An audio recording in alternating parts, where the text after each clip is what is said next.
E aí, vamos estudar a lição? Já reparou como somos mestres em dizer que Jesus declarou coisas que de fato ele nunca pronunciou?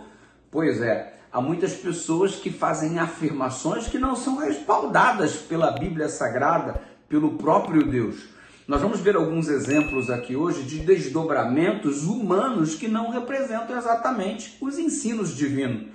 E olha, muito cuidado, é preciso conhecer bastante a Bíblia para que tais desdobramentos humanos não deturpem a essência daquilo que Deus ensinou e que de fato deveria produzir novidades de vida e não nos transformarmos em indivíduos dados a tamanho formalismo e, consequentemente, hipocrisia. Muito cuidado. Hoje nós estamos examinando o chamado de Levi e a questão do jejum.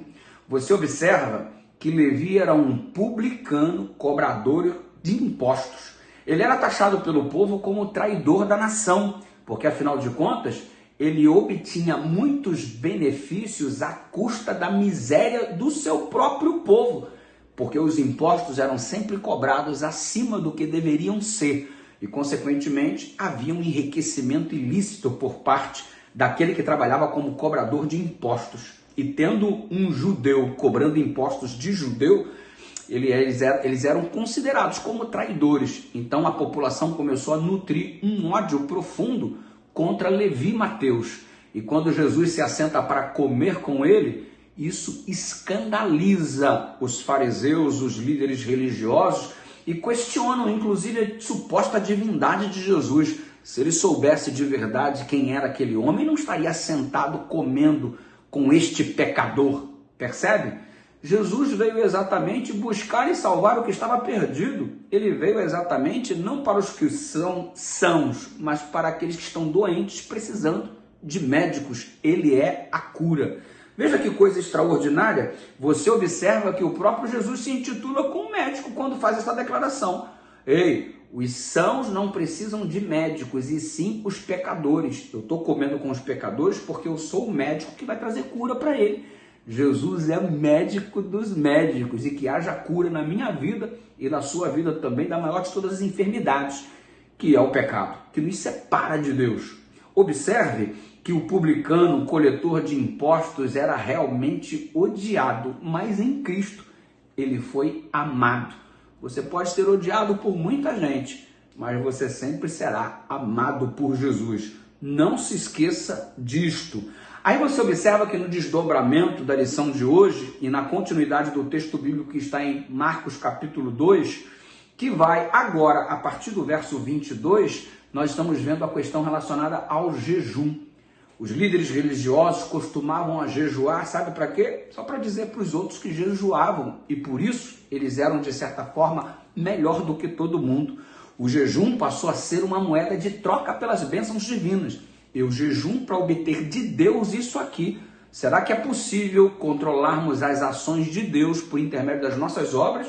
Tipo assim, eu vou jejuar para que Deus faça isso. Se eu jejuo, então Deus automaticamente vai fazer o que eu quero. Então eu estou controlando a Deus por intermédio do meu jejum? Não. O sentido real do jejum foi parar na lata do lixo. E perguntaram, mestre, por que os teus discípulos não estão jejuando? E Jesus colocou o exemplo do casamento.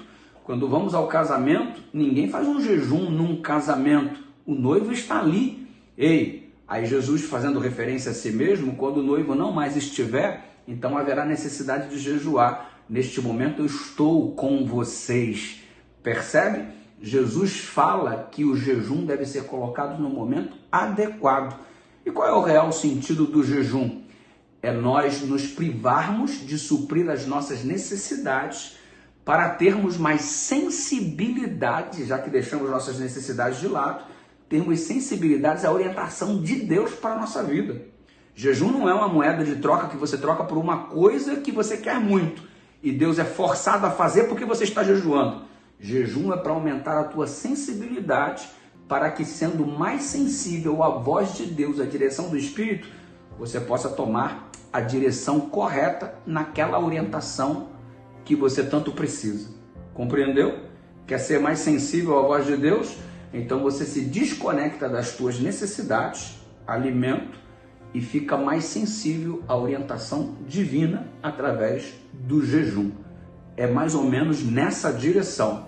Ou seja, não é uma moeda de troca, mas é uma abertura das tuas necessidades para você receber mais orientação divina e estar mais atento a elas. Vamos nessa direção, a procura crescente do nosso desenvolvimento espiritual no que diz respeito à nossa intimidade com Deus. Você observa o amor de Deus ao se aproximar dos pecadores. E ele era o médico que trazia a cura espiritual. Que haja cura na minha vida, na sua vida também. E que ao fazermos um jejum, que possamos nos colocar acessível à voz de Deus para melhor orientar a nossa vida. E assim obteremos amadurecimento e crescimento no desenvolvimento da nossa vida espiritual. Ora comigo. Pai querido, ajuda-nos a entender o sentido das coisas para que não possamos agir e sermos mecânicos em todas as nossas atividades. Nos ajude nesta direção, em nome de Jesus, amém.